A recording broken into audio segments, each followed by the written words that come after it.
Let's see how to manage lifecycle data in the Software Asset Workspace.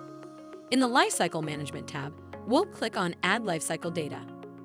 Then, in the model, we'll check the boxes for all publishers and all products. For this example, we'll enter Lifecycle Playbook in the Display Name field. Now we'll click Start Playbook to begin the process. The introduction page opens, and we click Mark Complete to move on. On the Create a Success Goal page, let's fill in the fields. First, we'll fill the title field. For our example, we'll use Lifecycle Playbook. Next, we'll enter a brief description into the Goal Description field. For this example, we'll select David Garcia from the Owner dropdown. Let's select the Save button to move to the Review Normalization page. We'll select Mark Complete. The Review Report page displays all lifecycle reports for the publisher and product we chose. Let's mark Complete to move to the next page. All tasks in the Getting Ready lane have now been completed in the navigation pane, and we move to the Introduction page in the Engage Content Service stage. In the Introduction page, let's select Mark Complete.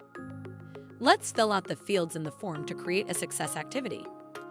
Then we select Submit to create it. The Follow Up on Task page opens. We'll select Mark Complete to continue. All the tasks in the Engage Content Service stage are now complete in the navigation pane, and we move to the Introduction page in the Use Built-in Tools stage.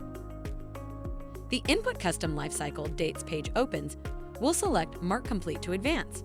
The Input Custom GA Dates page opens, listing lifecycle reports that don't have GA dates. We can select dates in the Phase Start Dates column.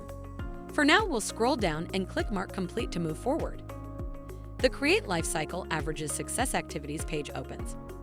We'll select Mark Complete to move to the Input Lifecycle Averages page. Here, we can review existing lifecycle averages and update the values if needed, or we can create a new lifecycle averages record. Let's mark it complete. The Create Parent-Child Definitions page opens. We'll click Mark Complete.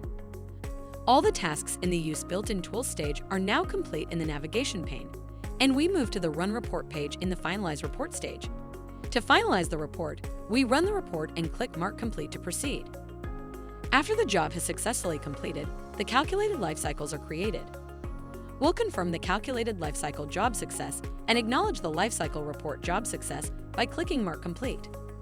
The Review Report page opens. We'll select Mark Complete. This completes the playbook.